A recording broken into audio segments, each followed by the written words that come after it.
Healthy છે, બાળકને કઈ વાંધો નથી, પણ એમની માતા નથી તો પછી બાળક તો કઈ રીતે સર્વાઈવ કરે?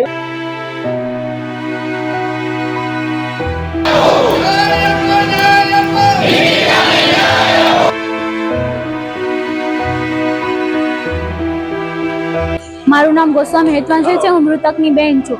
અમારે બસ ન્યાય જોઈએ છે કે આજે અમારી હારે થયું, કાલે કોઈ બીજા હારે થશે. એક માનવતાના નિમિત્તે અમારે બધાને એક વસ્તુ શીખવાડવી છે કે તમે ન્યાય માટે લડી શકો છો, તો શું કામ લડતા નથી? આ હોસ્પિટલમાં કેટલા કેસ બન્યા છે આવા, આ કોઈ પ્રથમ કેસ નથી. તો અમારે બસ એક ન્યાયની માંગણી હારે અમે કલેક્ટર ઓફિસે આવ્યા છીએ કે અમને બધા કર્મચારીઓ થઈને ન્યાય અપાવે.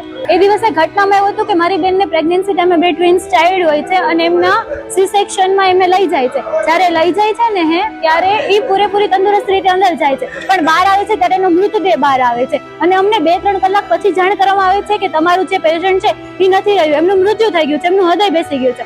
આટલી બેદરકારી છે કે અમને અમારી ફાઇલ આપવામાં નથી આવતી, અમને આ સીસીટીવી ફૂટેજ નથી બતાવવામાં આવતા, અમને કોઈ પેશન્ટ છે એમના થંબ લેવામાં આવે છે, અંગૂઠા છાપ લેવામાં, ફિંગરપ્રિન્ટ લે છે. આટલી બેદરકારી છે આ હોસ્પિટલ વાળાની, તો એમના સામે કડકથી પગલાં લેવાય અને અમારી બેનને ન્યાય મળે.